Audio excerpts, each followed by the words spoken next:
I was born and raised here. I actually grew up in a house a couple blocks down the road, and everywhere you look, there are homes on fire. We're talking about dozens, if not scores, hundreds. I mean, it could be. There are tens of thousands of people that are displaced right now. It's a year ago, last January, Jacob Soboroff watched his hometown burn to the ground in real time. Also happens to be my hometown as well. I met him out there to cover it. It was weird. We weren't there as witnesses or as friends or family members trying to gather what was left, but instead as journalists covering what ended up being one of the most devastating fires in California's history. It has been a year since that fire, and the Palisades, along with the town of Altadena, are both still recovering, as are the residents who in many cases lost everything. In Jacob's new book, Firestorm, we hear his firsthand account of covering the fires and those who were impacted.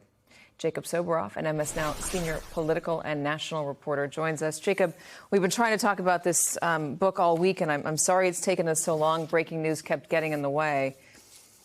It is such a powerful read. It's a visceral read, especially for somebody like me. Thank you. It's hard to think about, how everything that we knew and once loved is now gone. But can you help us understand why that's the case? Why did everything burn to the ground? Just watching these images of us walking through the alphabet streets where you grew up too, Katie, brings back the feelings that were the exact reason that I decided to write Firestorm. How could I, how could you, how could we together ever possibly comprehend in real time what it means to watch your childhood neighborhood, your childhood home, all of your memories incinerate and carbonize before your eyes? Then the answer is, I think, everybody knows how close of friends we are. It's not possible. And what you need is to be around people who you love and you care about. And so what this book was, what Firestorm is, for me, is a deep dive. It is at times it reads like a sci-fi thriller, but what it really is a minute-by-minute account of what it is like to be there. It is as true of a true story as it could possibly be, and it is what is going to be coming to neighborhoods across America and the world soon. It wasn't our past we watched burning, it was the fire of the future that we were experiencing, and that's what this book is all about. I think one of the truisms of this age that we're living in is that any disaster quickly becomes a political cudgel. And this one was no different. Politics got into this really quickly, and politics still hangs over what is happening there now. Help me understand what's happening today in the Palisades and in Altadena regarding the blame game for what happened.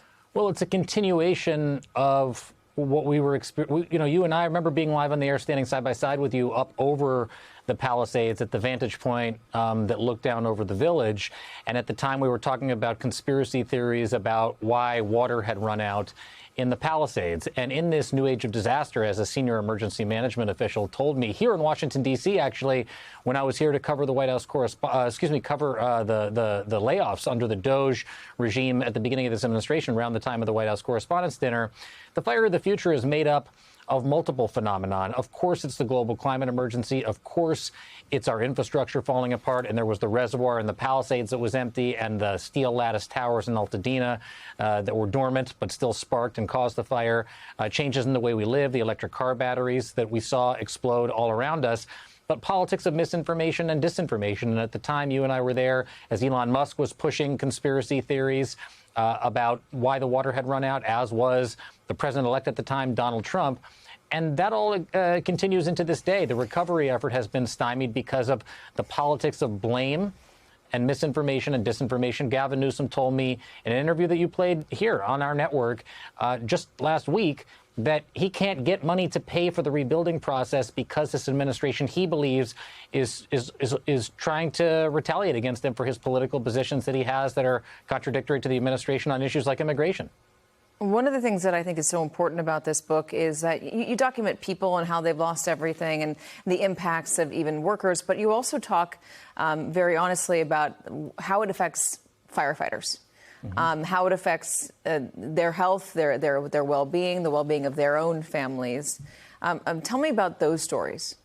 You meet a lot of firefighters in this book, and it's one of the great blessings and privileges. You know, the thing I love about this job the most, whether I'm down on the border or on the floor of the convention or covering the war in Ukraine or being in Haiti or in Guatemala, is spending time with people. And there are no people I like spending time more with than first responders and firefighters in particular.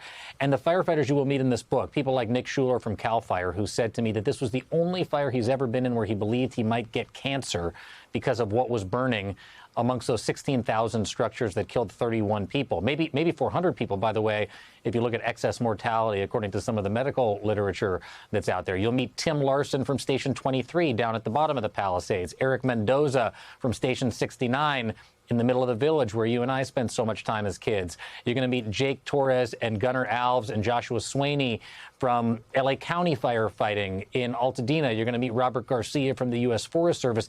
They literally put their lives on the line. There's a scene in the book you'll read. Eric Mendoza lays on his stomach on the concrete in the middle of temperatures approaching 1,000 degrees because it was the only place that was relatively cool enough to fight the fires and to open his hose up to put out those blazes in any house he could. And there's heroism in this book as well. Well, to exist, to survive as a human being. Gosh, Jacob, it's a great book. Thanks. And what I genuinely love most about it is that it's in the moment. A lot of books end up being a look back or a look ahead, and this is in the moment. I think it's so powerful and so important to be there. They'll see you in it too, Katie, as you know well. There's a lot of Katie Tur for all you Katie Tur lovers in this book. I hated being there, but I loved being there with you. Jacob Sobroff, appreciate it. Thanks, buddy.